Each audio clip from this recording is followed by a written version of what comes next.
Work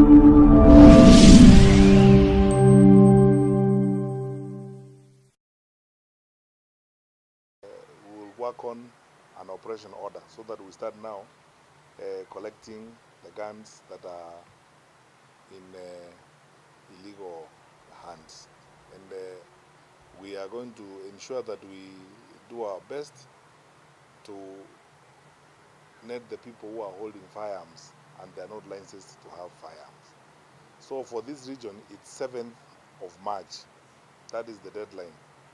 We will not extend the deadline even for an hour. After 7th of March, we'll be done with Nairobi. We will publish by end of this week the schedule for the rest of the regions in the country and how it is going to be done elsewhere.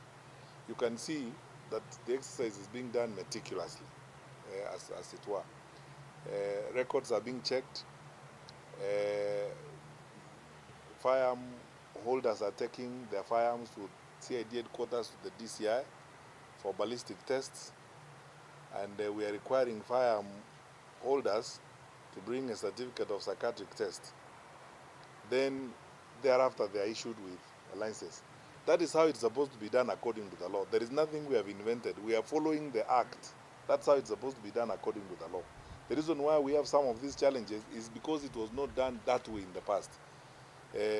And I have to be very honest and say it's unfortunate that because of some of the things we have done in the past, some firearms may have ended up in the wrong hands, either because people came and compromised the system and got firearms even before they were tested or before they appeared physically before the board. Because the law requires that firearm holders appear before the board physically. That's why people come here before this board, so that the board knows who actually is licensed. And then they have an opportunity to be tested, they have an opportunity to present themselves, they get a psychiatric test and so on and so forth, so that then they are legitimately certified to hold a firearm. I need to say two things. One, our fellow Kenyans who hold firearms, there is nothing wrong with you holding a firearm in a legal way, because the law allows you to do that. Because if you feel that you need a firearm, depending on the business you do and whatever you do, if you feel you need one, the law is there to ensure that you do so legally.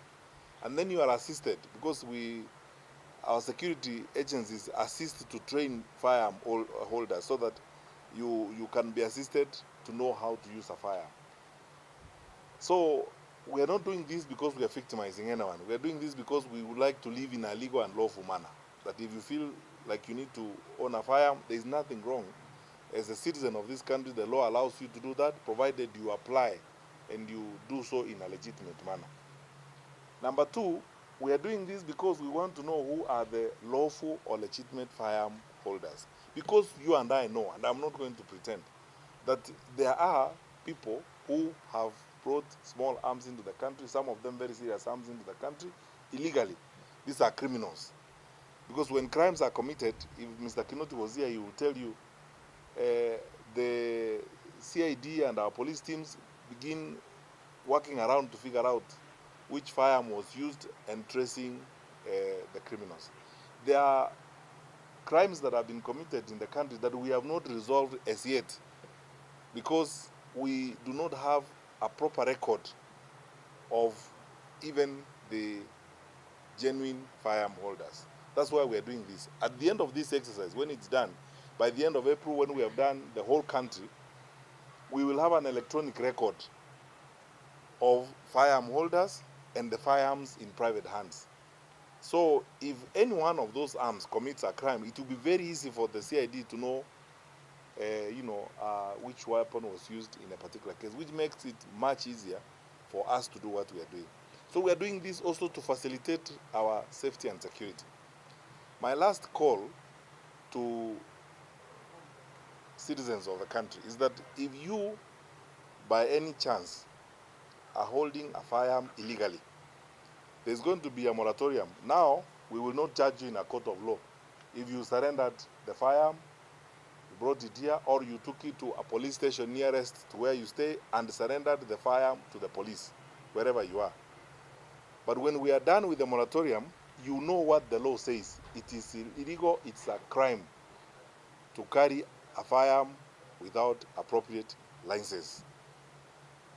In that respect, I'd also like to caution some people. There are people, the law prescribes what class of firearms you can carry. Fortunately for you, today you came, you have seen the kind of firearms that these good people have collected. Some of them are specialized firearms that under the law are only supposed to be carried by KDF, for example. And so you are not allowed to have those semi-automatic, machine guns and so on and so forth.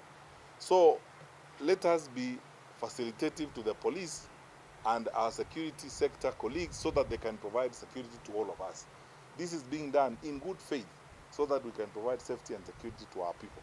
And I'm asking ordinary members of the public, if you know your neighbor, or your friend who holds a firearm, and you can see clearly they do not look like they have come here, you have a duty to give that information to the police. Don't wait until, because it could be used against you. That's what people need to know. That firearm could be used against you, against a member of your family, or against someone. Let us be patriotic and genuine and love our country and our community and ensure that we do what we must do. So members of the public should volunteer information if they know someone who holds a firearm and they don't look like they have visited this place recently, so that we go for the firearm.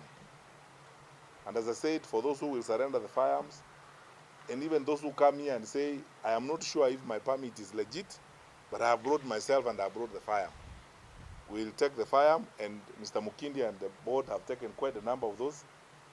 We have collected over 5,000 rounds of ammunition here. We want to keep the country secure and safe. The reason why His Excellency the President directed that we do this cleanup is because the President wants us to have a clear, clean, legit record of licensed private firearm holders in the country. Any serious country does that, and the President wants that to be established in Kenya, that private firearm holders are known by the security sector agencies. The President wants this because that is how you keep an orderly security sector. We want to see how we can facilitate the mopping up of illegal small arms in the country so that we can keep our country safe.